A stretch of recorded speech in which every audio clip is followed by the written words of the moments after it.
Have you ever wondered why there are so many different groups who believe with all of their hearts that they are seeking their Creator, yet why there are so many different doctrines as to what is true amongst them? So many believe that they are in agreement with Him, yet they are divided as to what is true. How can this be? Many understand that we need to be in agreement with Him, yet they themselves cannot even live in agreement with His Word. His Word is the measuring rod that all truth must be measured against. The world's religions are really full of insanity and hypocrisy. They say they obey Him, but in a simple review, you can ask, what are they actually obeying? Herewithal lies the problem with seeking Elohiym. People are so full of pride and arrogance that they will not consider that their beliefs are wrong. Therefore, they cannot see that they are seeking a false image of Him. And they do not want to obey Him, so they look for ways around it, ways to get around obeying Him. Our Creator says that if we go away from Him and serve other images of Him, that all we need to do is seek Him, and He is referring to the last days. This is recorded, Moses recorded it in Deuteronomy 4, verse 29. But if from there you will seek Yahweh Elohiym, you will find Him if you will seek Him with all of your heart and with all of your soul. It has to be a desire. I talked about the other day about the desire being the electricity that drives the whole process of being atoned for and programmed in His image. So the problem is you have to know that you have gone astray from Him, or that you never came to Him in the first place if you're going to seek after Him. And people will not hear His answer that tells them how you can tell if you are near Him or if you are near a false image of Him. Most of you are stubborn and rebellious and want to tell Him how it is. He gave us His Word to measure all things with. This is not that difficult. I will give you an example. If someone says that we are to worship Him on the fixed day of the week on man's calendar of either Saturday or Sunday or any other day, they are worshiping Him in a lie, and no lie is of the truth. He gave us a calendar. His measuring rod tells us that He put the luminaries in place for us to use to determine when His appointed times are, and that we can and that we are to come before Him. And His measuring rod tells us that His weekly Sabbaths are His appointed times. So it is a matter of believing His Word, as with all things, and hearkening to it. Some have even yielded to His calendar, but still worship Him in hypocrisy, holding on to other lies. One of these responded to a letter that I sent them and said that if I have been sent by Elohiym, that He will establish this. And they are correct. And He did establish that He sent me in His Word. But His Word has not been good enough for most of you. His Word defines all truth, just as it defined that Yeshua was the Messiah. If people would have hearkened to His Word, they would have known all truth, because He would have given them His 7 spirits to guide them into all truth. But they would not hearken, and they would not believe Him, and they would not believe His Son. In the very next verse, Moses explains to us that what is going to happen to you to show you that you are in error. He says that He is going to send tribulation to you because you went away and served other images of Him. But He also says that you can return to Him. In verse 30, when tribulation and all of these things come upon you in the latter days, showing what He's speaking of, if you will turn to Yahweh Elohiym, and if you will hearken to His voice, He will not forsake you, because Yahweh Elohiym is a compassionate Elohiym. Neither will He destroy you, nor forget the covenant of your fathers which He swore to them. This is yet another prophecy for the end days, as you can see, about seeking Him and returning to Him. But notice the condition to finding His favor. You must hearken to His voice and return to His path. He sent me to cry this out to you, but nearly everyone does not believe what He is telling you through me. You will not hear His voice, and His truth is not going out. It is for this reason that He is sending great calamity upon you. It is going to take this time of trouble for His truth to go out, and this is sad. It's going to take this for people to hear. The coming tribulation is being sent to prick your ears because you are rebellious and stiff-necked people, and you will not hear Him. The very next verse tells you what you must do. Verse 32, inquire and beseech the days that are of old times, which were before you, and from the day that Elohiym created man upon the earth, from the one side of the heaven to the other, and inquire whether there has ever been such a great word as this, or have you ever heard such a thing. He is saying that you should look upon all that has been and all that was recorded, and then you can know that his word or his cause is true. He goes on to tell us in the next verses to remember how he spoke out of the fire to them back then, and to remember how he delivered them in the battles and all of the signs and wonders that he did in their presence. But how can we remember if we were not there? He's saying that we have to believe that these things happened, and we have to believe the old path that he gave us to walk with him on. And he gave us the proof if you really want to hunger and thirst for it. And like I've said so many times, even creation itself testifies that his word is true. It's just awesome. And Yeshua testified to the books of old as well, so we have to believe him as well. All of the prophecies for the end times say the same things about returning to his path at the time of the end. Why can't you believe them?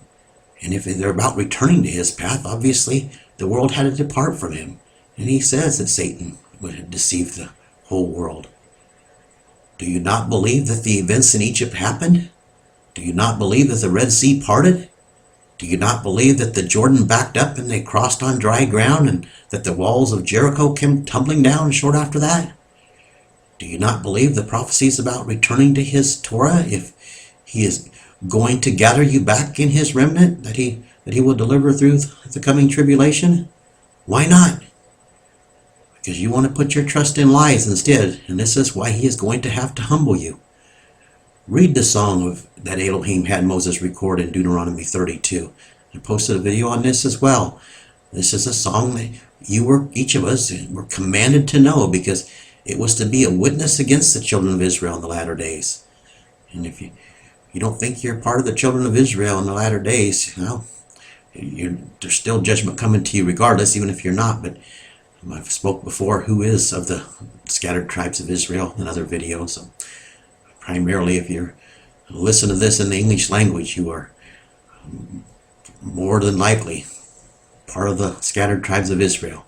Same thing, they went into captivity into Christianity as well. So if you follow those doctrines, it's a good indication of who you are. A third of the world, just like prophecy talks about.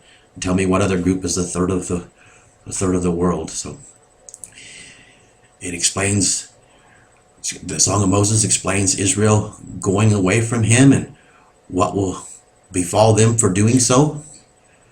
This song ties in perfectly with these verses here in Deuteronomy chapter 4. He says that he is going to wipe all remembrance of you off the face of the earth if you will not hearken to him and return to him. Why do you think that you can rebel against him and still be found in his favor? This is insanity. But he is merciful, and he will pardon you if you will return to him and return to why he created you and hear him.